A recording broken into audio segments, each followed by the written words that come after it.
घटनाएं तो रोज अच्छी हो रही हैं, रोज बुरी हो रही हैं।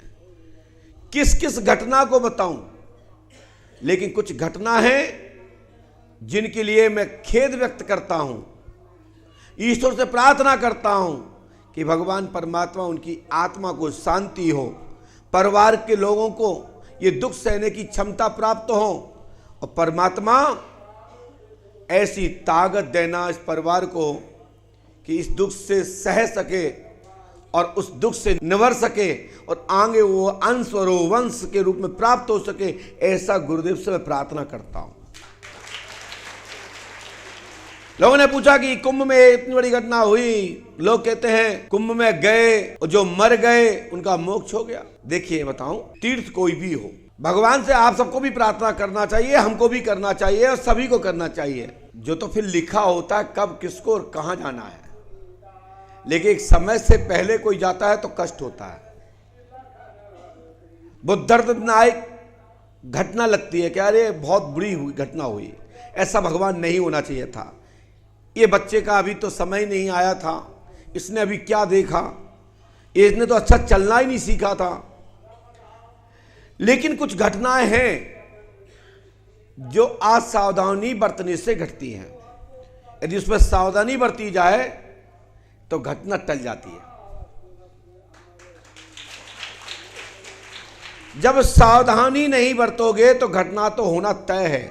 यहां भी घटना हो सकती है, 5,000 10,000 लोगों के बीच में घटना हो सकती है, लाखों करोड़ों की भीड़ हो, वहां तो घटती ही है, क्योंकि वहां पर संभालने वाले कम हैं, बिगाड़ने वाले ज्यादा है।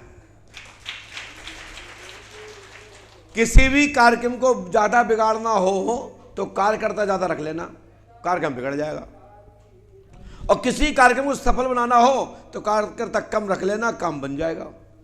क्योंकि कार्यकर्ता दिखता है कि ये कार्यकर्ता है। और जब कार्यकर्ता बहुत संख्या में आ जाएं तो बेई आगे दिखाई देंगे, बेई पहले पत्तल पे बैठेंगे, बेई भोजन पाएंगे और बेई सबसे पहले उठ के भागेंगे।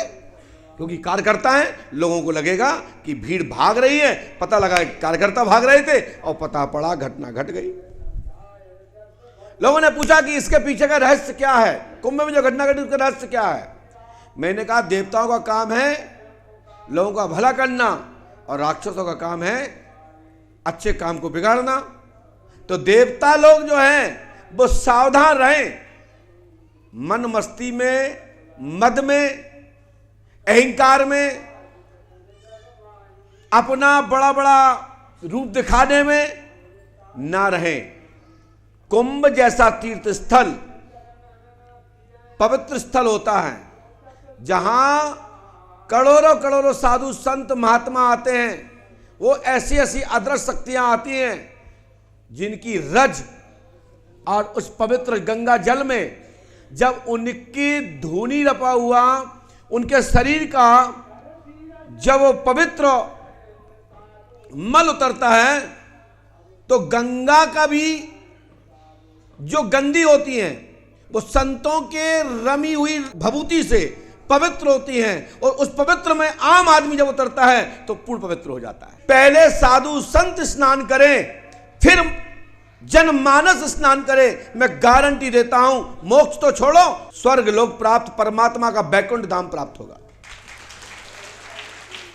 लेकिन संतों से पहले अतिक्रमण करोगे। जब वो हमारे यहां धर्मशास्त्र में बताया गया है, हमारे विद्वानों का मत है, पहले जो नागा साधु संत होते हैं, अखाड़े होते हैं, जो योगी लोग होते हैं, वो पहले स्नान करते हैं। फिर उसके बाद क्रम बाई क्रम चरण है कि पहले कौन स्नान करेगा, फिर कौन करेगा, फिर कौन करेगा, फिर शंकराचार्य करेंगे, फिर महामंडल से करेंगे, फिर उसके बाद जनमानस करता है, तब निर्मलता प्राप्त होती है। नहीं तो ये गंगा तो 12 मास बहती है प्रयागराज में, कभी भी जाओ घटना घटेगी नहीं। लेकिन एक शुभ मुहूर्त के लिए सब लोग जाते हैं, तो वहां पर ध्यान देना चाहिए, सावधानी बरतना चाहिए। इस समय पूरे दुनिया में सतयुग और त्रेता की लहर है, द्वापर कलयुग की तो है ही नहीं है। इस समय सतयुग का दर्शन हो रहा है। त्रेता का दर्शन हो रहा है कि जहां इतनी बड़ी आबादी में, इतने बड़े विज्ञान के युग में करोड़ों करोड़ों लोग गंगा घाट पे खड़े हैं, यही सतयुग का प्रभाव है। ये कलयुग नहीं है। लोगों को लगता होगा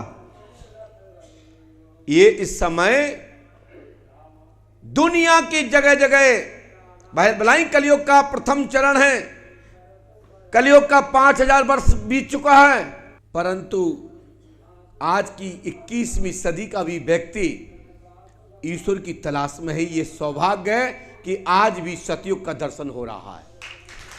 आज भी लोग सतयुग की वो साधु संतों की खोज में हैं, और उस युग में भी कालनेम होते थे। आज तो कलयुग है, तो कालनेमी बाबा होना तो तय है। जब सतयुग में त्रेता में पाए गए, हनुमान जी महाराज ने भी एक नकली साधु को ठोका अच्छे से, कालनेमी को।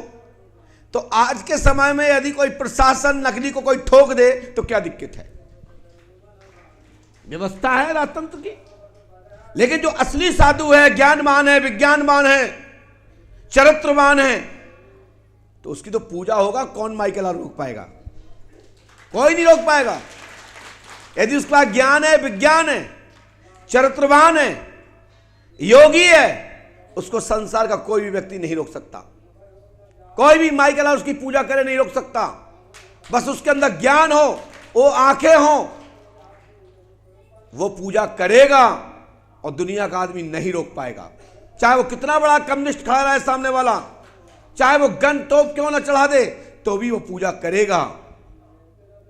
क्योंकि ज्ञान की पूजा होती है, सत्य की पूजा होती है। सत्य सभी लोग जानना चाहते हैं, यथार्थ से सभी गुजरना चाहते हैं।